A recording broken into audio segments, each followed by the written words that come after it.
"So you joined the police?" Boas said. "What do you do down there? Direct the traffic?" "I was in the road division for a while, but that was years ago," he answered. "I don't know if you've heard, but we have something called traffic lights these days." Boas smiled at the jibe. He was carrying the vixen over his shoulder, and his coat was dark with her blood. He had wiped her off his hands as best he could on the wet moss. Originally his plan had been to spend the night on the moors, but the hunt had gone better than anticipated, so he reckoned they would make it back to civilization before dark. "You've lived in this part of the world all your life, haven't you?" said Erlendur. "Never dreamt of living anywhere else," replied the hunter. "You won't find better people in Iceland." "Then you must have heard the story of the woman who set out to cross the Reyðarskurð Pass and never came back." "Sounds familiar," said Boas. "Her name was Matthildur," said Erlendur. "She made the trip alone." "Oh, I know her name all right." Boas stopped and looked at Erlendur. "What did you say you did in the police?" "I investigate cases." "What kind?" "All kinds. Serious crime, murder, violent incidents." "The seamy side of life?" "If you like." "And missing persons?" "Those too." "Do you get many?" "Not really."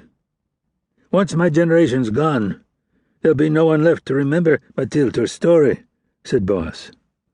"I first heard it from my parents," Erlendur told him. "My mother knew her slightly, and I've always found it—" He groped for the right word.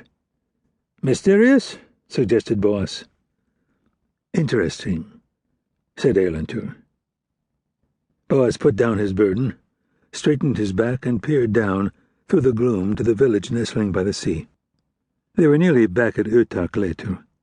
It was growing chilly, and the light was fading. Boas shouldered the fox again. Erlendur had offered to carry it, but the farmer had declined, saying there was no call to muck up his clothes too. "Of course you would be interested in that kind of thing," Boas commented, his mind still running on missing persons. He spoke more to himself than to Erlendur, and looked thoughtful for a while, then resumed his journey downhill over the screes and heathery slopes. "Then you'll know the story of the British soldiers who got caught in a storm out here on the moors during the war?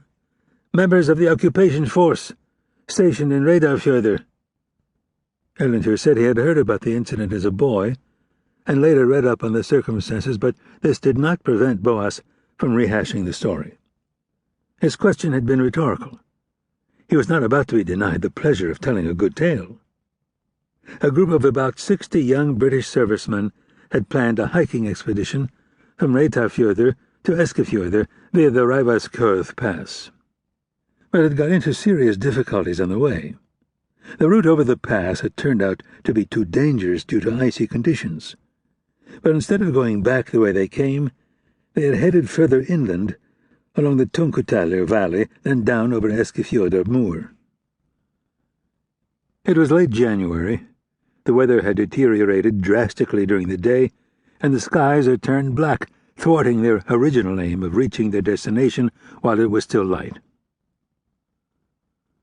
That evening the farmer from Vetjurhus, at the head of Eskifjörður Fjord, had been battling his way through the gale to his stable when he stumbled across one of the soldiers, overcome with exhaustion and cold. In spite of his weakened state, the man was able to communicate to him that there were more people in danger, and the laborers from the farm had gone out with oil lamps to search for them.